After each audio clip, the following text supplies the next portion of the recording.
Hello everybody and welcome back to F1 23 driver career mode, and today we're headed to the Canadian Grand Prix.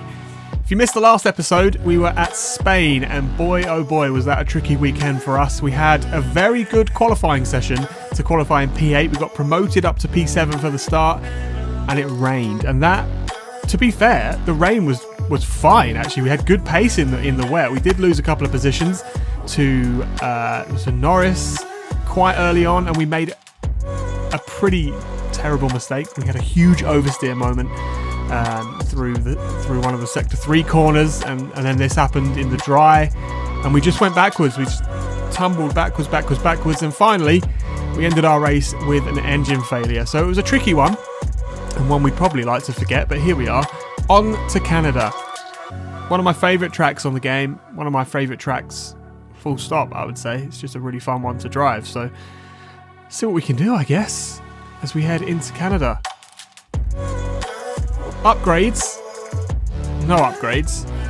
And here's what failed in Spain. It was the control electronics. So that's one of only 2 components that we get for the entire season, so it's going to be tricky as we move through the season and have to probably take a penalty for that. I mean, we're going to have to take penalties at some point, but we're playing it realistically, so we can only move one along. We can't just go to the end and add a bunch of new components, so we're going to have to try and manage that and maybe take new components a bit more often to try and get to the end more quickly, so that we can take the penalties at tracks that it makes sense to take them at.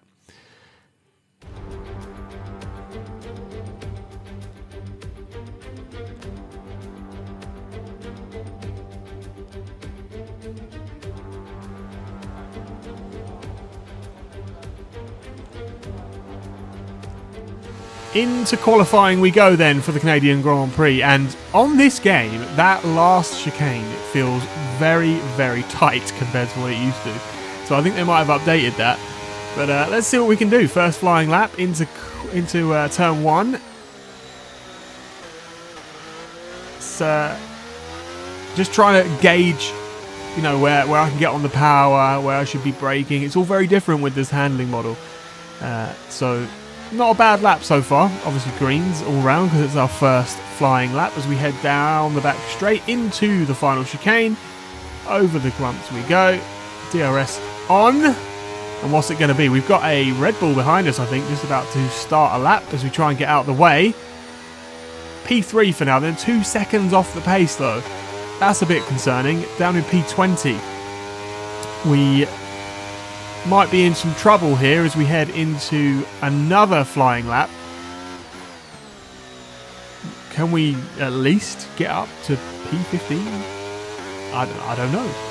We don't need to. There's no knockouts. We're doing short qualifying, so it is what it is. But we obviously want to start as high up the grid as possible. We have found nearly a second on our previous lap, which sounds pretty promising. So hopefully we can gain some more. I mean, we're not going to gain a whole other second down the straight, so being 2 seconds off a slower car in the first place is not good. But as we come towards the line, 1.6 seconds is the improvement, and it's only good enough for a single place.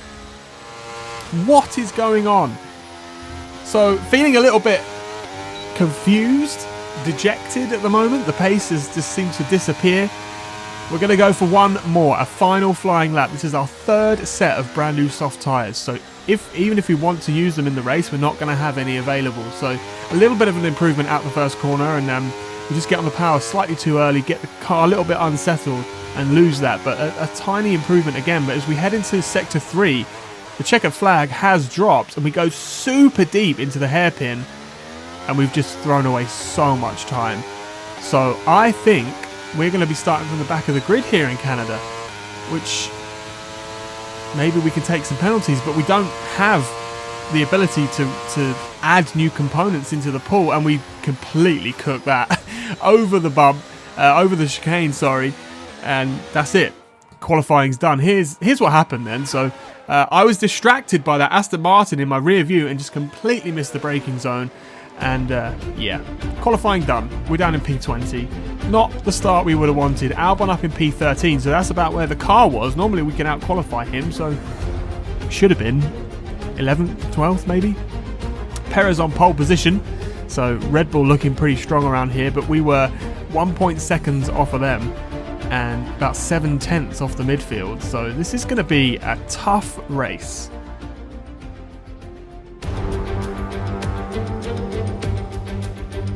Here in Montreal, lights out is quickly approaching on this artificial island originally built for the World Fair in 1967.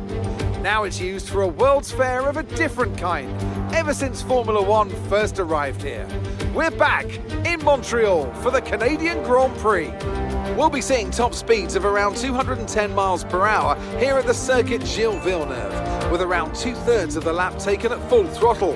High-speed chicanes spell potential danger, especially the infamous Wall of Champions, and watch out for overtaking into the hairpin and that final chicane. So with the race not far away from starting, here's what today's grid rundown looks like. Sergio Perez will lead us away from pole position, with Charles Leclerc alongside. As we continue through the rest of the grid today, we have Verstappen, Russell, Hamilton, Fernando Alonso, Norris, Stroll, Ocon, Gasly, Albon, Sainz, Oscar Piastri, Magnussen, Bottas, Joe, Tsunoda, De Vries, Harris, and Nico Hülkenberg rounds off the grid. Okay, so we've been promoted a single spot, so we're not last. Hülkenberg has taken a penalty. Clutch bite is good, gearbox is responding normally. Make sure to warm up the tyres and brakes. Warm the tyres and brakes throughout the lap, please. But boy oh boy have we got some work to do as we head into this Canadian Grand Prix. We were hoping, of course, that we could put Spain behind us and have a really good result here. It's not over yet. It's not over yet. We could get safety cars. We could just have really good race pace. We'll see as we come towards the grid. The freeze just in front of us. Starting on the medium tyre, there's quite a mix of strategies here, actually. You can see that Joe up ahead is on the softs. I would imagine there's probably a few more on soft tyres as well. Hülkenberg behind on hards. So it's going to be an interesting one as we wait patiently for the lights to go out. 5 red lights are on. And we're underway for the Canadian Grand Prix. How's this start going to be? It looked pretty good. Up front, Sergio Perez was almost under threat from Charles Leclerc there in the Ferrari as they head down into turn 1. For us, we're making some moves. We're up from 19th all the way up to P16 at the moment. We've gone down the inside of Joe on the first corner, but it looks, oh my goodness, onto the grass. We're good. That could have been nasty. We've held on to P16. Magnussen ahead. I think you can see Albon. I reckon we can get up to Albon pretty quickly, and then hopefully, as the race goes on, get up into the points-paying positions. But we shall see. Let's have a little look at what's going on elsewhere in the race as we come down into Sector 3. Here's Lando Norris. He's running pretty well. I think he's up in like P5, which is really quite impressive considering the McLaren's pace. And it's pretty much evenly matched to ours. So all the more impressive is Guan Yu Zhou down the inside on not one, but 2 cars there at the hairpin. And he's going to get past Magnussen as well. Soft tyres obviously paid off for him at the start. Didn't quite make it work on Magnussen, and now we've got a sensational run down the straight. So we're going to fly past Joe, and I think we might even get Magnussen here as well. Think about it, into the chicane. It's not quite worked out. We're going to go, oh, contact into the wall. That was messy. And again, somehow, that should have been pretty major damage. About the tyre condition for now. Everything's looking good. I promise you I'm running on sim damage. I check it quite regularly because I have these little incidents and you think that should have been damaged, but no, nothing's happening. So hopefully Cody's will fix that. Here we go, look. This was me thinking I should have had some damage there. Yep, definitely on sim damage. It's a little broken, as I said in the Spanish Grand Prix episode, but it is what it is. We take it. It was lucky. We made quite heavy contact with the wall and we're still in the race. So currently sat in P17. But if you look at the field spread, it's not too bad at the moment. As we head towards the end of the second lap, we're going to get a nice run on Joe as well as he tries to squeeze us towards the wall, but we're not having any of that. And as we come into the final chicane, past the Wall of Champions, we're up into P16 again. So I'm feeling a lot more confident in the car and in my pace in the race DRS is being enabled than this quali. lap. We can use DRS when you're within 1 second of the car ahead and in the DRS zone. Lovely. Bit of DRS will help us make some moves as we head now into the final stages of lap 3. And Magnussen is still holding us off at the moment, but I reckon here, with a bit of DRS, he's going to be a sitting duck to us because he does not have DRS on Piastri, and that's why this is so important that we get past, because we want to catch that train ahead and then hopefully start making some moves. We've got Sainz down in P13. I didn't see what happened to him. I can only assume that a grid penalty was taken, because if he's dropped that far back, that's pretty bad. But a few laps later, onto lap 7, you can see we are approaching the tail end of that DRS train, and that should work out pretty well. What I think is happening here is one of the soft runners is actually holding everybody up, and so with our superior tyre compound, we've been able to close that gap. And we've got a yellow flag. What's gone on here? That is an Alpine facing the wrong way. I'd love to see what happened there to cause that. Let's have a look. So here is Ocon then chasing down Lance Stroll. Goes up onto the curb, gets on the power just a little bit too early, loops it round, and is stuck. And we've got a safety car. Watch your delta. Make sure you keep it positive as we catch the pack. This is beautiful for us. Right, let's have you in at the end of this lap, please. Why have we got a safety car though? Was it for, can't have just been for Ocon, surely. Max Verstappen is out of the race, and there he is, look, pulled up with mechanical failure. So this season so far is not really working out for him, is it? Into the pit lane we go. Yeah, Max Verstappen is having a tough old season so far, especially when you compare it to real life, of course. So we're going to bolt on a set of hards and go to the end. We've got nothing to lose at this point. We might as well. So good pit stop, hopefully. Yep. Okay, let's all go good, now. all good. Perfect job from you and the crew there, mate. We're delighted with that. And that was our last should stop. be. No more scheduled pit stops. Let's go. I don't think everyone's boxed there. And some of the leaders, I think, waited an extra lap to box. And so we're back to green flag running in just a second. And we're starting from P14. Look at this. We've got cars into the box straight off the back of a safety car. Sonoda went in there. I think Hamilton potentially went in. Keep it going. Is he behind us? No, he didn't go into the pit lane. He's behind us. So he must have boxed under the safety car, but a lap later than everybody else. And so has ended up at the back of the field. So a weird set of strategies here as we see one of the Alpines fighting very hard with the freeze. I think that'll be Gasly, won't it? Because Ocon spun around and is at the back somewhere. We've got a 3 wide moment here. Hamilton's had enough of waiting around for us and decides that he's going to take things into his own hands, as Bottas was trying to make a move as well. Bottas did get past us, but not for long, because look at this straight line speed. We're going to try and go with Hamilton, making it 3 wide as we go past the freeze. Hamilton's on the left-hand side. Who's going to get ahead here? Will it be us? Late on the brakes, and in we go to P9, all the way from 14th. We'll take that. I don't imagine we'll be able to keep Hamilton behind for very long. I think him being compromised into that final corner definitely helped us out, but we take those. P8 now. I think we had somebody else going to the pit lane. There's so much going on in this race, I can't actually keep up with it, and so I don't really know where we're at. Who's pitted, who's not. I think most of the cars ahead will have pitted as Hamilton looks to overtake us. We back off a little early, think let him go, and we can hopefully hang on to the back of him with DRS. I mean, you saw that we have the straight line speed because we managed to get past him. So we'll hang on to the back of that Mercedes as long as we possibly can as he looks to make a move on our teammate just ahead for P7. Down the inside he goes. Job done. So this is going to be a bit tricky, I think, to hold on to the back of him. And if we don't get past Alex. Ahead of you now. Less than a second separates you. They're on old medium. So he's not pitted yet. Their tyres are 11 laps old now. We think they've got one more stop. Interesting. Time last lap was so Alex hasn't pitted yet. 18.2. You're gaining by 2 seconds a 2 lap. seconds a lap, indeed. I don't believe a single word you say about that, but it is what it is. Anyway, so Alex hasn't pitted yet, so we need to try and get past him so he doesn't hold us up on our fresh tyres and his old medium tyres. Into the hairpin, and I think this will be the opportunity if we get a good exit with a bit of DRS. We've now dropped 2 seconds to Hamilton ahead, so we've lost the DRS to Hamilton once we get past Alex, but that means he hasn't got DRS to fight this. So straight past we go. I would imagine he'll be boxing soon as we head into the final chicane. He's not boxed yet, he stayed out, so it's going long. This is interesting. I would have thought maybe lap 13 it would be about where you'd go to hard. So maybe he's just stretching out the medium stint and going soft at the end. Be a ballsy strategy. I don't really know if it'll work because it's going backwards already, but we'll see how things play out as we head towards the end of lap 14. And Russell's in, as is Alonso. Albon's also in. Alexander's coming in for his stop now. Which means we're all at P5.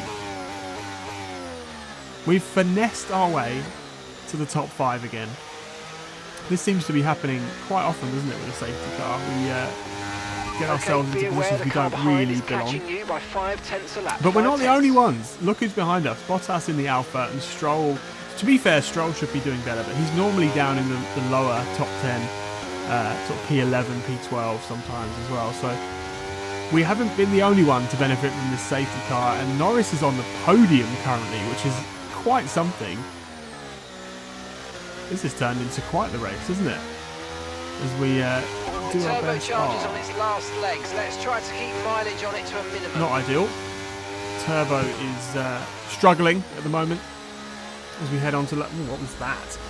Bit of grass there. Oh my goodness. Oversteer, grass, we got it all. Having a look at the tyre pressures.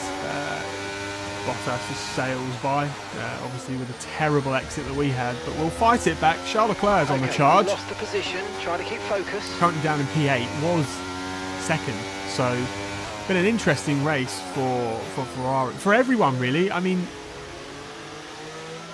the starting order does not reflect where we're at now at all, so it's been a bit chaotic. It looks like Perez is still in the lead though, and I think Hamilton is second, so whatever their strategy was to pit a little bit later under that safety car, it obviously worked out for them.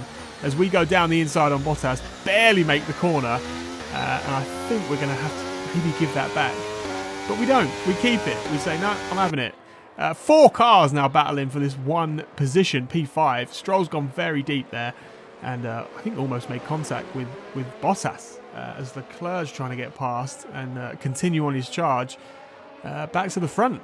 You would imagine their target would be a podium at least, but it hasn't quite worked out for him at the moment. As we have a little look at our tyre wear, not too bad, 27% on the rear left. So that's the tyre that's taking the biggest beating. I think my feelings during this race were that the tyres were falling off pretty quickly, and that's generally what's happening in this game. Is fresh tyres are worth so much, and then you sort of hit a point where they just feel like you're driving on ice. So even the hard tyres, it's very strange, but it is what it is. Charles Leclerc is trying to get past us to get a P5. I don't know if we can defend this, to be honest.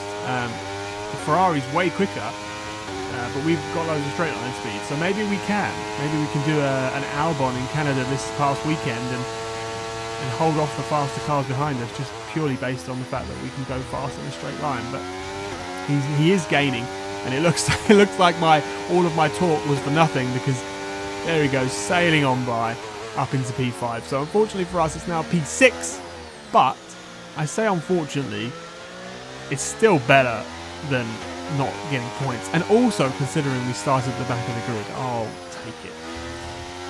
Anyway, enough rambling. On to the final lap of the race. 3 seconds now is the gap to Charles Leclerc, so we really didn't have a chance of holding him back if he was that much quicker. Sergio Perez has driven a great race today. They've called the strategy very well, started on pole position, and he's going to take another win this season, but Hamilton was so close. I reckon 2 or 3 more laps, and Hamilton would have had that win there. But Lando freaking Norris is on the podium in Canada as we come to the final corner for the final time, and we're going to come across the line. George Russell has spun it around on the exit of the final corner. Here's what happens. He's just gone for an audacious move and just completely lost the car. So that is Stroll in the side of it.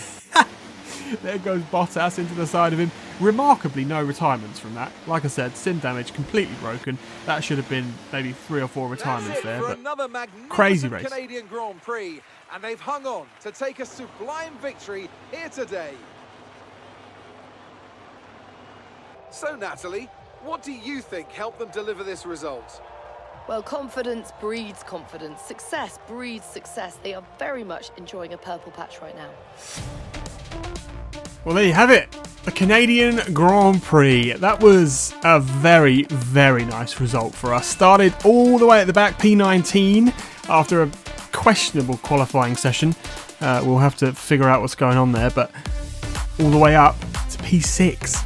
We were P5 at one point, so that was, really, really good turnaround for us. Look at the pace differential, though. Charles Leclerc did the fastest lap of a 1:12.9, and our best lap was a 1:15.0.